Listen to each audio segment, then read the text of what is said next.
In Xanadu did Kubla Khan a stately pleasure dome decree, where Alf, the sacred river, ran through caverns measureless to man, down to a sunless sea.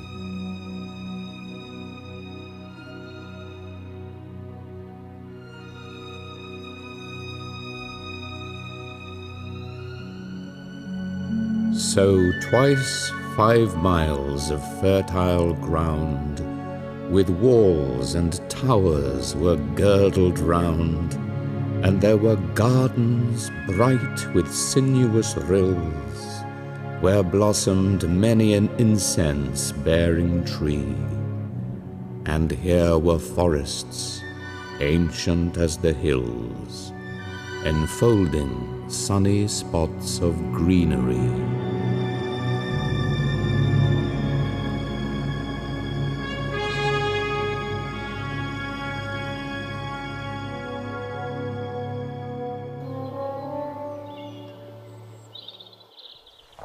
Hello, my name's Ben Manning, and over the next few minutes I'm going to explain to you how important Alfoxton House, or Alfoxton Park as it's also known, is here in Somerset on the Quantock Hills near Holford, a charming little village that just accompanies it. It is and was of incredible importance as a literary centre. Coleridge and Wordsworth, Samuel Taylor Coleridge, who lived across the way for a short time in Nether Stowey, and William Wordsworth and his sister Dorothy, who penned her journals here, wrote some of the most seminal moments in literary history worldwide, of an incredible artistic importance.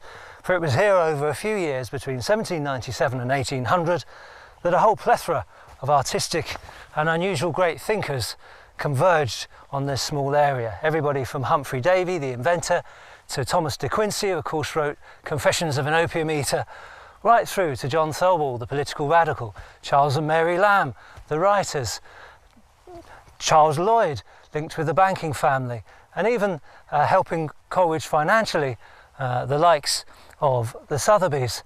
It was an extraordinary period, and as hopefully you'll feel over the next few minutes, warrants preserving. This house, as you can see right now, is in some state of disrepair. There are weeds growing out of the roof, there are flowers growing out of the walls.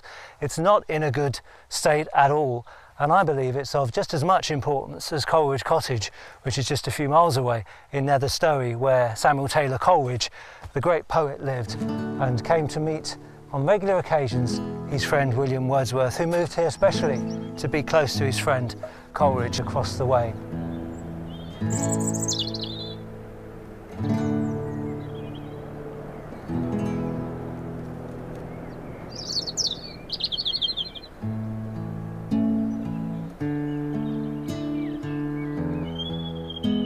Certainly Coleridge speaks to us as an extraordinary visionary, not just a poet, but a philosopher, a theologian, a literary critic, even somebody that influenced the world of psychology.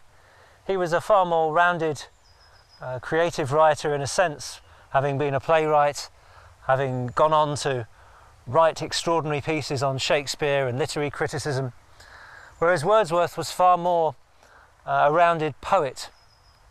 Wordsworth, while he was here, of course, had a seminal moment, and Dorothy's journals began here.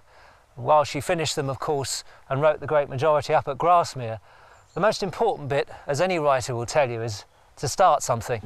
And her journals were started here at Alfoxton. And fascinating reading it makes. Indeed, it's wonderful to look back at the very day that she arrived at Alfoxton here. And on January the 20th, 1798, she wrote, "The green paths down the hillsides are channels for streams. The young wheat is streaked by silver lines of water running between the ridges. The sheep are gathered together on the slopes. After the wet dark days, the country seems more populous. It peoples itself in the sunbeams. The garden, mimic of spring, is gay with flowers.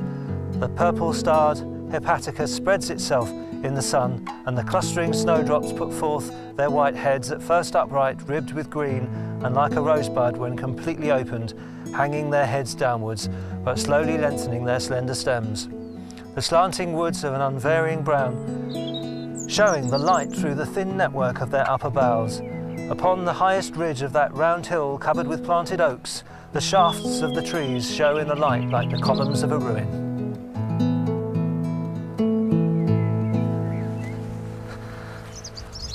I'm standing in front of the original old oak tree that Coleridge and Wordsworth, Dorothy, William and Samuel Taylor would have sat in front of on a summer's evening, even on a winter's evening, no doubt. They were hardy souls. They were far more hardy than we are these days.